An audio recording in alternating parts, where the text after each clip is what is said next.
Hi, I'm Zinnia.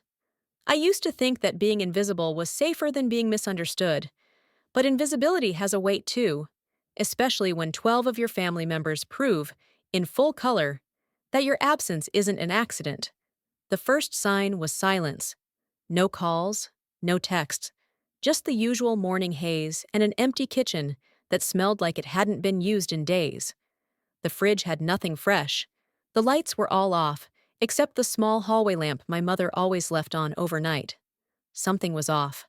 I reached for my phone, expecting maybe a text from my mom, maybe a casual, "Hey, we're out getting groceries," or "Be back soon." There was nothing. The only notification was a tagged photo on social media. Marla, my older sister, was smiling in a wide brim hat, holding a frozen cocktail. The caption was short and piercing. Family escape, just what we needed. Fiji 12. Family only. Fiji. 12 people, a trip, 12 people, and not one of them was me. I stared at the screen, waiting for my name to appear somewhere in the comments. Maybe someone had written, "Where's Zinnia?" Maybe someone had noticed. They hadn't. I scrolled through the pictures. My mom in her favorite sarong, my dad laughing with a beer in hand, cousins I hadn't seen in years, even my childhood friend Nicole, who I thought had ghosted me, now arm in arm with my sister. And then, the worst part, a group photo on the beach, all 12 of them holding up a handmade sign that read, "Family First." The panic didn't hit right away. At first, it was confusion. I walked around the house, calling out names. Mom, Dad, Marla? Even the dog was gone. I checked the calendar on the fridge. Under Friday, in my mother's handwriting, it said, "Groceries for trip." Trip? I didn't remember hearing about a trip. My pulse spiked. My throat tightened. I opened my family group chat. It had always been called the Z family, but it wasn't there. Gone. I tried searching for it. Then I searched each family member's name individually.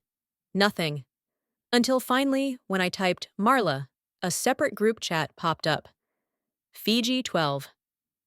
I was never added. I remember sitting on the floor, back against the fridge, staring at my knees for I don't know how long. The sound of the clock ticking made everything feel surreal. 12 people, a handmade sign, a hashtag, and me. Not even an afterthought. "Hey, Mom," I called. My voice cracked. I pressed the call button. 3 rings, voicemail. I tried my dad, then my aunt, then Marla. No answer. No one was taking my call. Not a single person out of the 12. When I was 10, I once hid under the kitchen table while Marla told everyone I'd broken Grandma's vase. I hadn't. I'd been upstairs all day. But no one asked. They just shook their heads at me, and my mom said, "Zinnia, why do you always have to ruin things?" This felt exactly like that, but grown up and colder. Hours passed. I didn't cry. That surprised me. What I felt wasn't sadness. It was something darker. At 6:42 p.m., my phone buzzed. A message from Mom. "Zin, don't take it personally. We just needed a quiet time as a family. Next time, okay?" Next time? I stared at the words, rereading them as if they'd morph into something sane. A quiet time? Without me? My hands trembled. I typed back. Me. Was this Marla's idea? Seen. No reply. That night, I cooked myself dinner for one. I lit a candle out of spite, because my mom always said it was wasteful. I sat alone in the same dining room where we had birthdays and Christmases and Sunday brunches. Only now, it was just me. And suddenly, the silence felt a lot like proof. Not just that they had left, but that they wanted me gone. I went to my room, opened my closet, and started pulling out the storage bin I hadn't touched in 3 years. Inside were letters, photos, even an old journal I thought I'd lost. I didn't know what I was looking for until I saw the envelope with my name on it. Inside, my college scholarship award letter, and a note from my dad that year. "We're proud of you. You earned this." Except, I never got to use it. "Hey, Zin," Marla had said, 1 week before college. "There's a mix-up with the accounts. Dad said we'll have to dip into your scholarship fund to cover some family expenses, but don't worry, you'll get it back. I never did. That was the year she accidentally wrecked her car. The same car she drove to Fiji last week, apparently. Everything was clicking now. This wasn't forgetfulness, it was erasure. I wasn't invited because I didn't belong anymore. Maybe I never had. I opened my laptop, Googled silent inheritance fraud, then family betrayal recovery, then how to move away with no family support. I wasn't sure what I was building toward, but for the first time in a long time, I was building something. That night, I left them all on red. I archived every message thread. I turned off location sharing. I deleted my backup contact info from the family email. I was done chasing people who would smile in photos while burying me in silence. They'd erased me from their vacation. So now, I'd begin erasing them from my future. If you've ever been quietly removed from someone else's family photo, maybe you know how loud that silence can be. It wasn't the first time I'd been left out, but this was the first time they were honest enough to be cruel about it. I hadn't slept. Not really. I laid in bed, listening to the ceiling fan hum like it knew something I didn't. My mind kept replaying that beach photo, zooming into each face, searching for guilt, hesitation, anything that looked like they missed me. There was nothing, just tanned skin, white teeth, cocktails, and the ocean behind them, like a clean slate I'd never be part of. By morning, I wasn't sad. I was empty. That strange, numb kind of stillness that comes when your body can't decide whether to cry or scream. I poured black coffee and didn't touch it. I opened my laptop, stared at the blinking cursor in a Word doc labeled Job Search. Nothing came. Instead, I opened a folder I hadn't touched in years. College docs, scholarship letters, FAFSA confirmations. A scanned copy of a bank statement showing my financial aid transfer, never completed. I remembered printing it while crying in the dorm laundry room after my access to funds had been mysteriously blocked mid-semester. That was the year Marla wrecked her new car. The one my dad co-signed because she needed help building her credit. But I hadn't connected the dots back then. Now I was drawing lines with a permanent marker.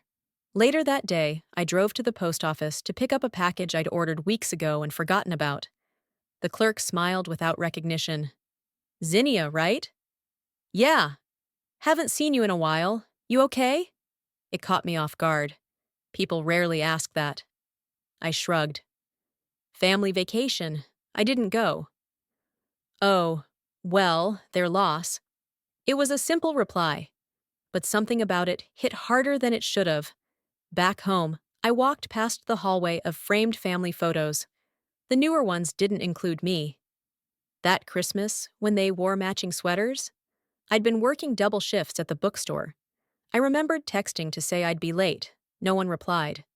When I showed up, half the food was gone, and the only seat left was a folding chair at the end. That summer BBQ in the backyard? I'd had a panic attack that morning and stayed in my room. No one came to check on me. Later, I found my name scribbled out on a seating chart left on the counter. I'd been slowly erased for years, one celebration at a time. The doorbell rang. It was the mail again. Another envelope from Marla's old university, forwarded to my address. I almost tossed it, but then I saw my name faintly marked under hers, as a co-signatory on a financial aid account. That made no sense. I'd never signed anything for Marla. I opened it. Inside was a payment summary, one that had come from an account opened under Z. Wildner, my name. The year matched the time I'd been denied my scholarship reactivation. The account number looked eerily close to mine. I sat down. Cold sweat ran down my back. They didn't just forget me, they used me. That night, I called Aunt Lauren. She was my dad's youngest sister, always a little on the fringe of the family tree. Too outspoken for holiday dinners, too liberal for church conversations. She picked up after 2 rings. "Zin?" "Hi," my voice cracked. "Do you know why I wasn't invited?" There was a long pause. "I do," she said gently. I waited. "It was Marla's idea. She told your mom it'd be better to have just the happy energy, that you'd make things uncomfortable, that you were going through a depressive phase. She said that? My voice shook. She said you'd probably say no anyway, and it'd be less awkward not to invite you. I would have said yes, I whispered. I would have gone. Another pause. Then, I know. We talked for an hour about the way Marla had always manipulated conversations, how she rewrote narratives before anyone could question her, how she'd gotten into debt more than once and always managed to land on her feet, usually at someone else's expense. She's charming, Aunt Lauren said, but not kind. And your mom, she always saw Marla as the one worth protecting. What about me? There was silence. Then, they thought you'd stay quiet. You always have. I didn't sleep again that night. I stayed up reading every bank notification, every academic record, digging through files like I was auditing my own life. I even found an old journal entry from the night I lost my scholarship. It said, "They took it. I don't know who, but someone did." I feel it in my bones. My bones had been right all along. The next morning, I printed everything I had. I booked an appointment with a legal clinic downtown. Pro bono consultations for financial fraud victims. I wasn't sure what my case even was yet, but I needed someone to confirm I wasn't crazy. Before I left, I passed the hallway again, stopped at the last photo where I was still smiling next to my dad at my high school graduation. I reached out and gently turned the frame face down. I didn't know you could be haunted by something as ordinary as your own signature. The legal clinic was in a worn-down building off Marlowe Street, tucked between a laundromat and a payday loan office. Inside, it smelled like old printer toner and tired coffee. But the receptionist smiled when she saw me, and that was more warmth than I'd felt in weeks. "Zinnia Wildner?" I nodded. "Right this way. You're with Mr. Blake." I followed her down a narrow hall. The walls were lined with flyers about housing fraud, identity theft, domestic coercion. I didn't know which one I fell under, but something about all of them felt eerily familiar. Mr. Blake was younger than I expected. Late 30s, maybe. Clean-cut, warm, but sharp. He had the kind of energy that told you he listened closely and remembered things you didn't mean to say out loud. "So," he said, hands folded on the desk, "you believe someone used your identity to redirect educational funds?" I handed him the documents. "These are copies of my scholarship confirmation, my blocked transfer form, and a summary of the university account I never authorized, but apparently co-own." He read quietly for a long time. Then he leaned back. "This is troubling. Do you have any idea who might have had access to these documents? Like, who could have signed on your behalf?" I hesitated. "My sister, Marla." His eyebrows lifted slightly. "You're sure?" "I'm not sure of anything," I said honestly, "but I know she had access to my documents when I lived at home, and I know she got into financial trouble right around the time this happened." He nodded slowly. "It's enough to open a case, at the very least to request a formal document audit and identity verification." Then he looked up, his voice gentler. "Are you ready for what that might uncover?" I didn't answer, because no, I wasn't. But I was more ready than I'd ever been to stop pretending it hadn't happened. That night, I pulled out the one box I'd kept sealed through every move. The Marla box. It wasn't labeled that, but that's what it had become over the years. Photos, notes, gifts from when we still pretended to like each other. At the bottom was a letter, postmarked from 5 years ago. I'd never opened it. Inside, her handwriting looped in careful, practiced curves. "Zin, I know you don't trust me right now, but I promise it wasn't what it looked like. I didn't mean for you to lose your scholarship. I was desperate, okay? I didn't think they'd take it out on you. Please don't tell Mom. She wouldn't forgive me. Just let it go. It'll be better if you let it go. I'll make it up to you, someday." I stared at the page. Someday never came. Instead, she'd just taken more. The next week passed in a haze of errands and suppressed fury. I changed my passwords, froze my credit, filed a preliminary identity theft report. I met with Mr. Blake again. He submitted a formal request for Marla's university to audit the joint account and signature trail. It would take a while, he warned. Paper trails like these were designed to confuse. But I was done being confused. I was done being polite. It wasn't just about the money anymore.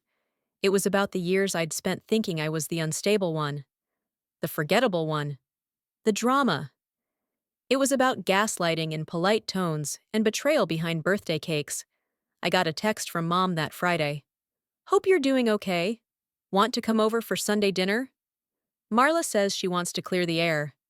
I stared at it for a long time. Clear the air? The air had never been clearer. They just didn't like what they were finally breathing. Still, I said yes, because I wanted to see her face. Sunday came. I wore black slacks and a crisp blouse, not because I wanted to dress up, but because I knew it would bother Marla that I looked composed. When I walked in, the house was already full. Laughter from the kitchen, the clink of glass. I smelled garlic bread and instant resentment. Mom hugged me stiffly. Dad gave me a distracted, "Hey, sweetie."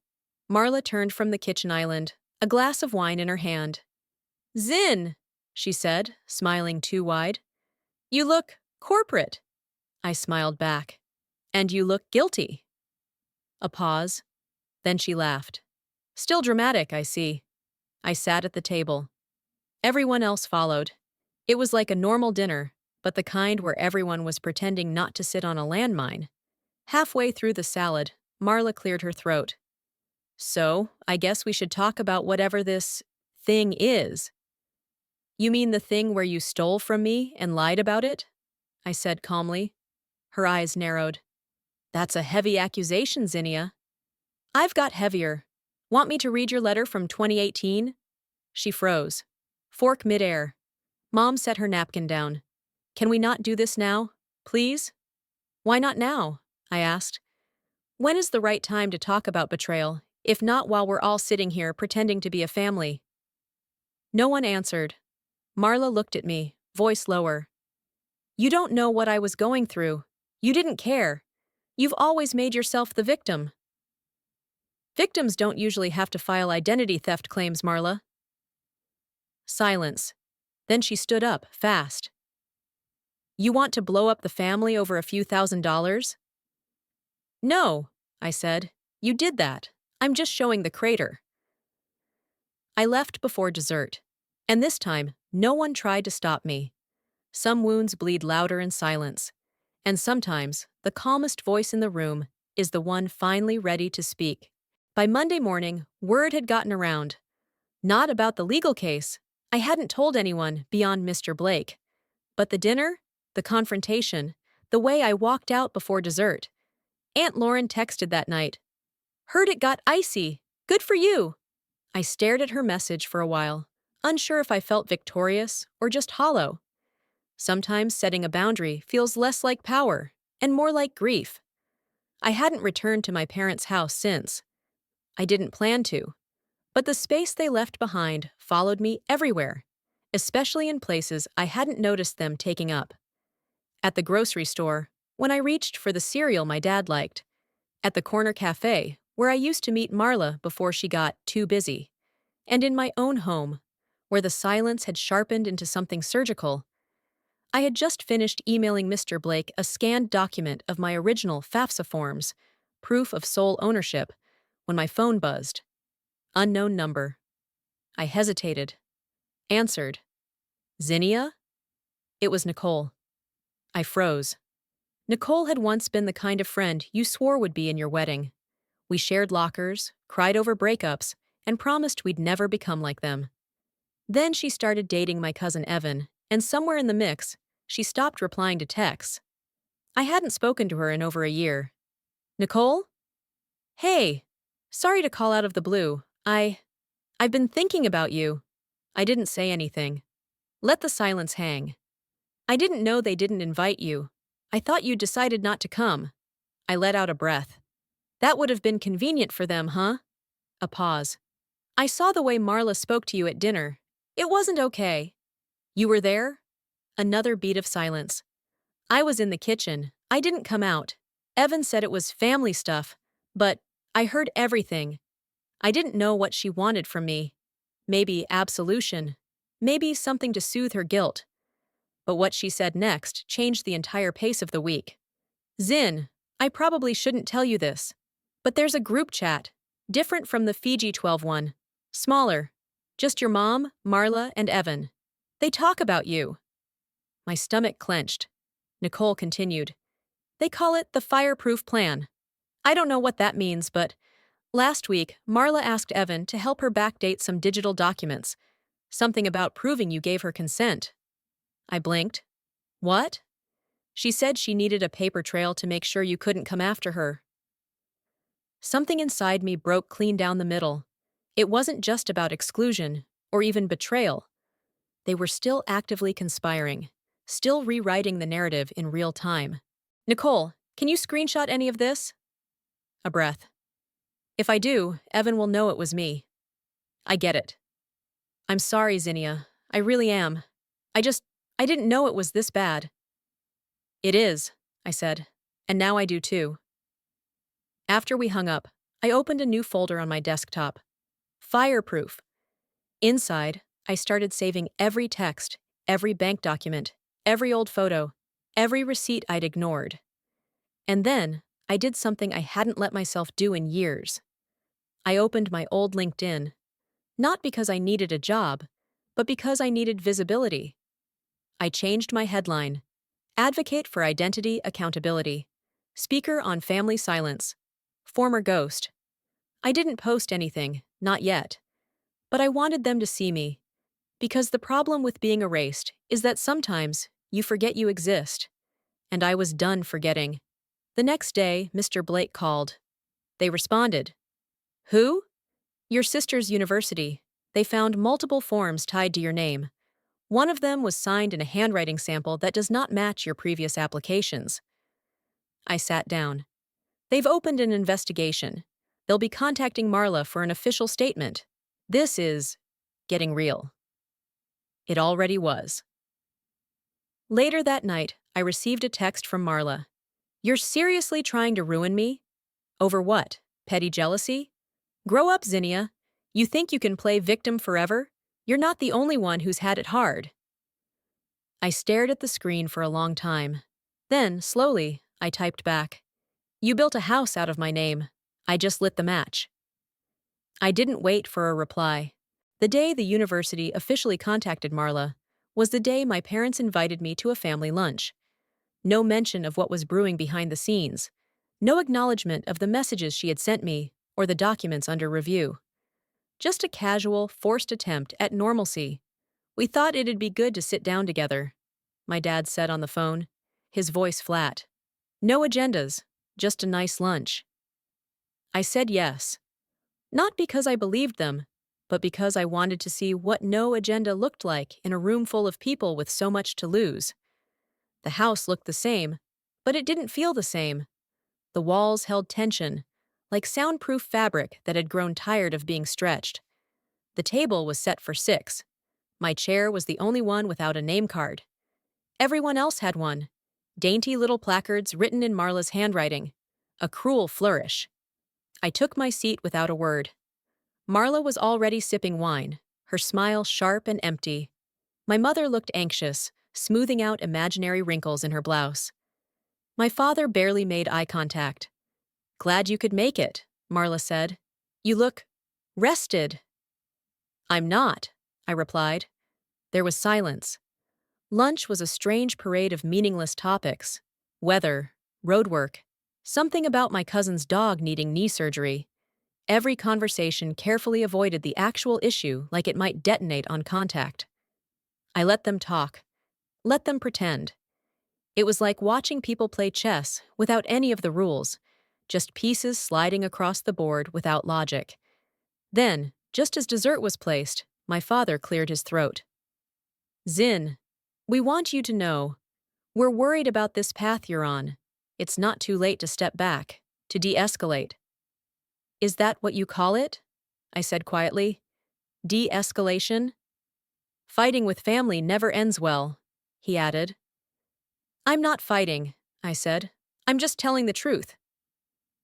Mom finally broke her silence. Zinnia, can't you see what this is doing to us? What this is doing to you? My voice cracked a little. You mean the fear, the stress, the shame? I've lived in that house for years, alone, while you all stood beside her. Marla shifted in her seat, her wine glass still in her hand.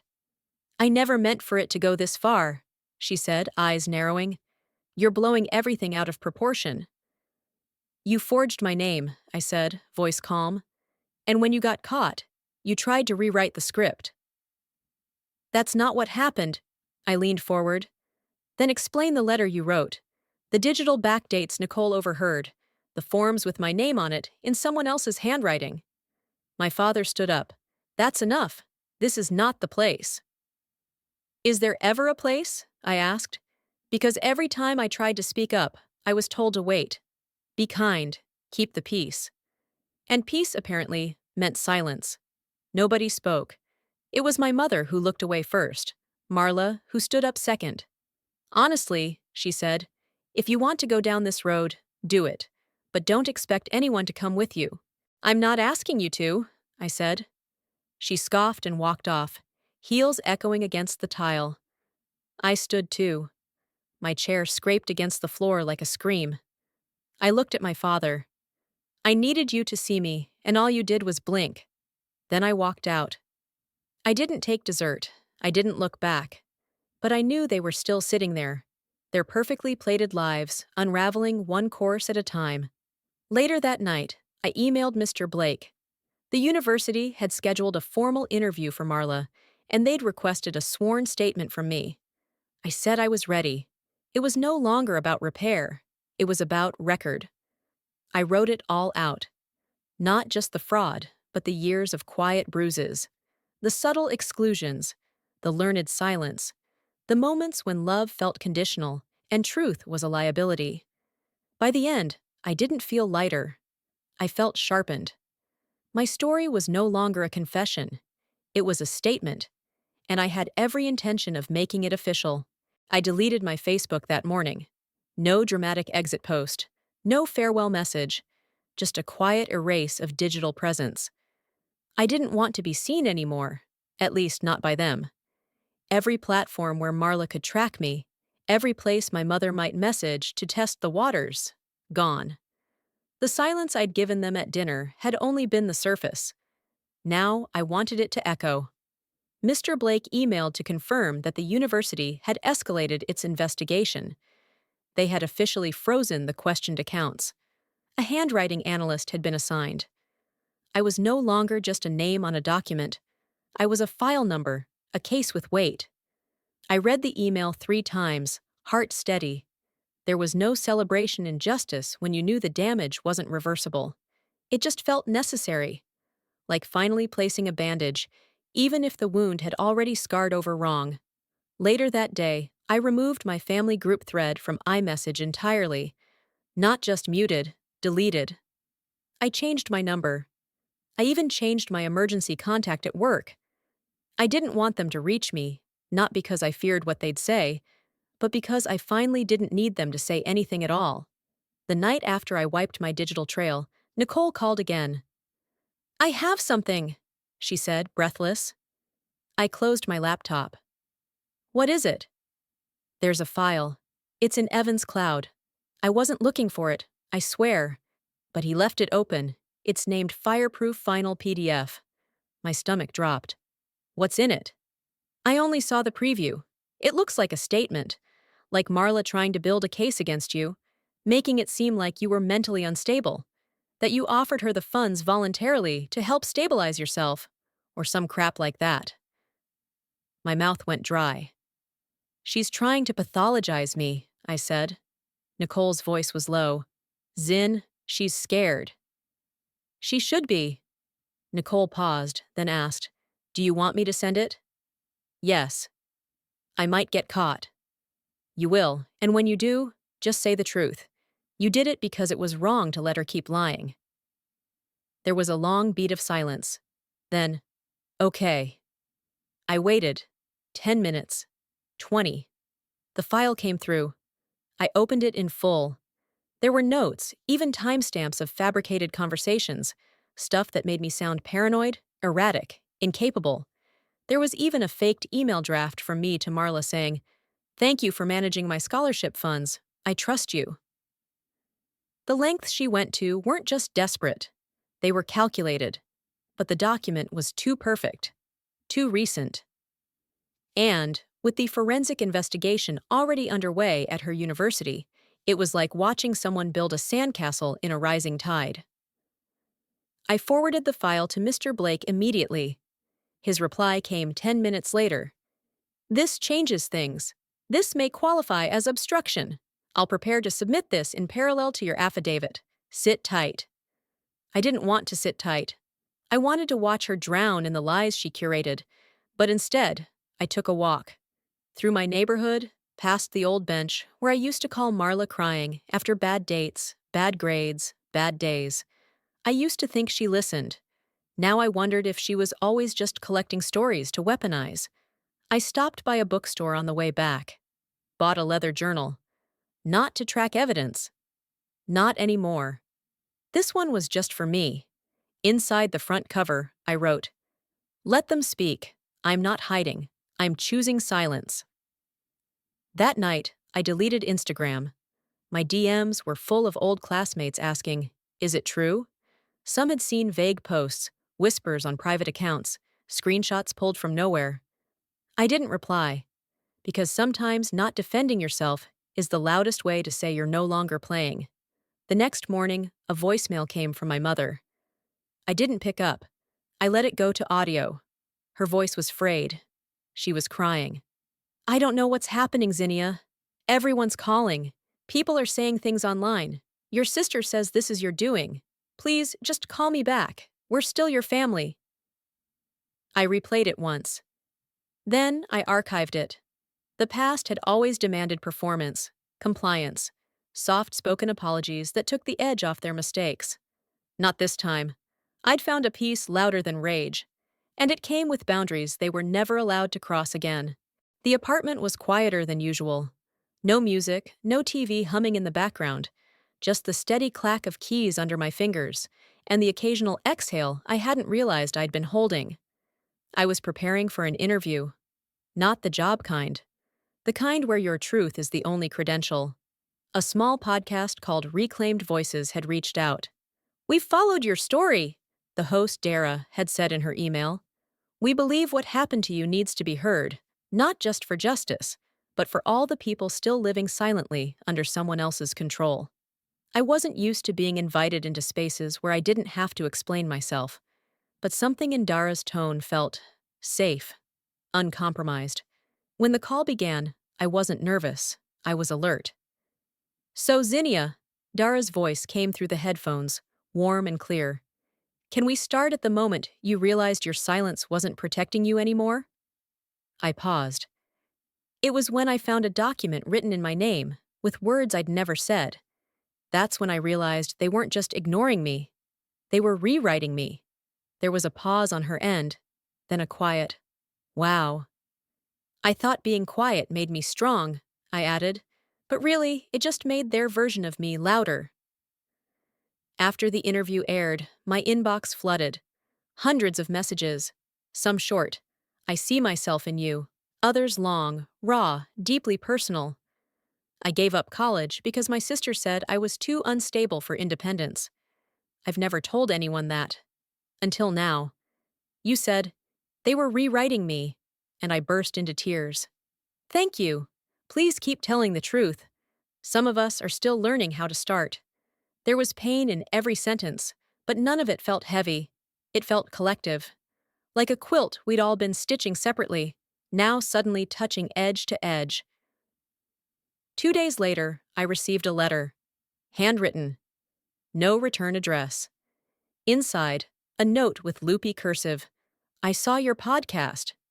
I used to be a Marla. I manipulated, I controlled, and I made someone I loved feel insane. That person never spoke to me again, but your story made me write to her for the first time in 10 years. She replied, "Thank you. I read it 3 times.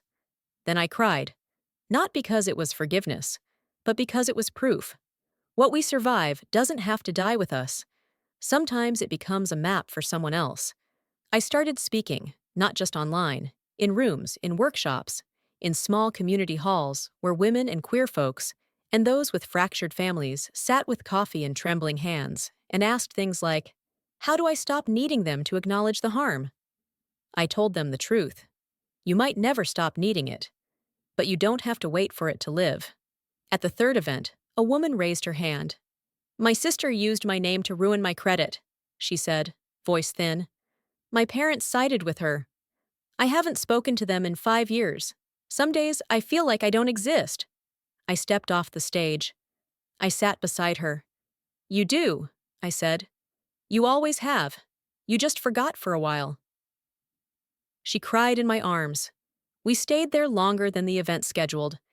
That same week, my mother texted again. This time, not pleading, just 3 words. Your sister's struggling. I stared at it. Then typed, so did I?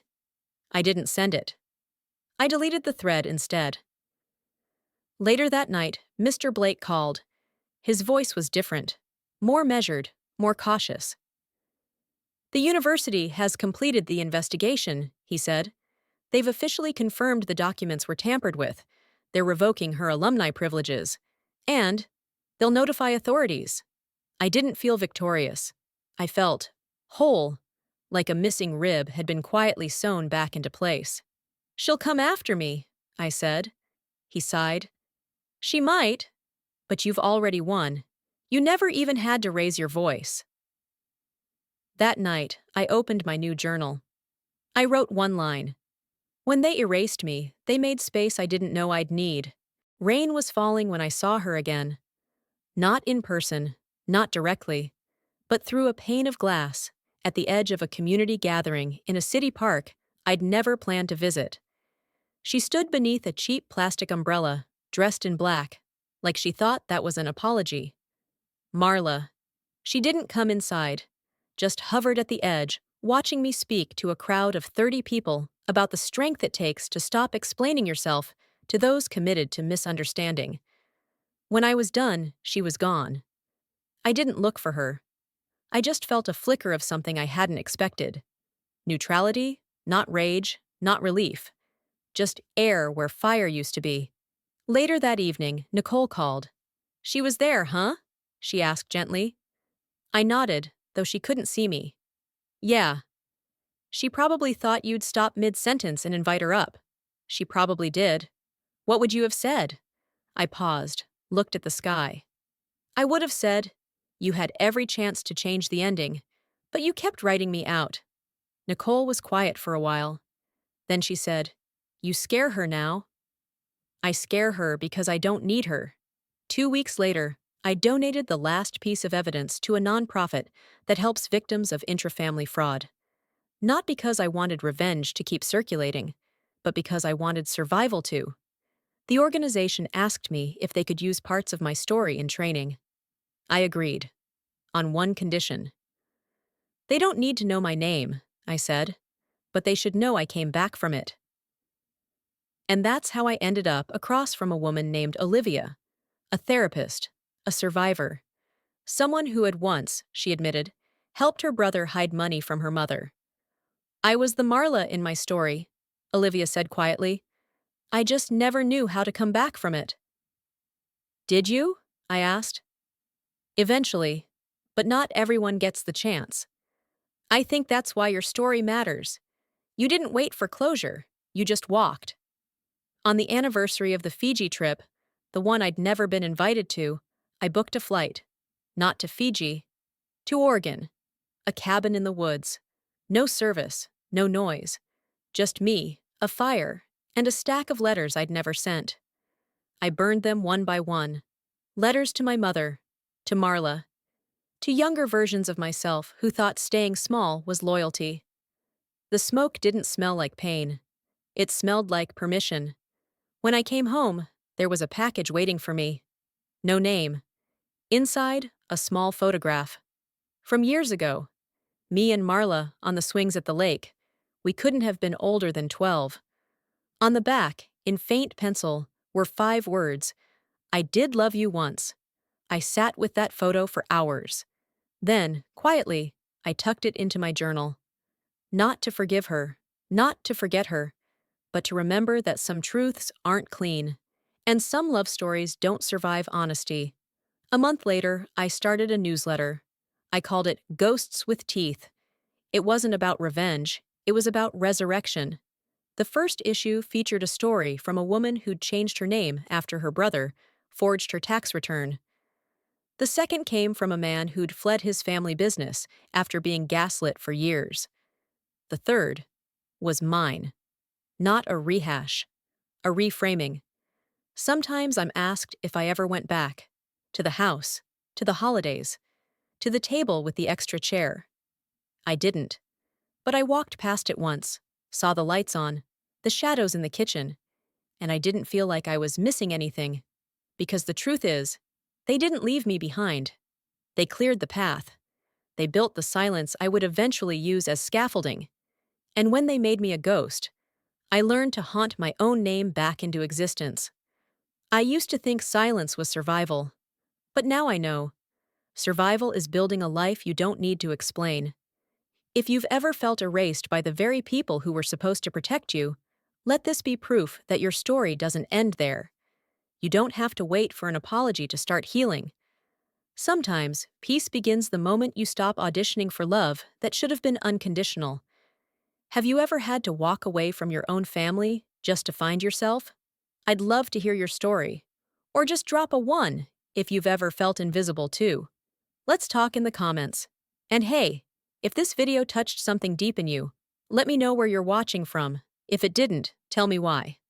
I'm listening. If you made it this far, don't forget to subscribe to the channel for more true stories that stay with you.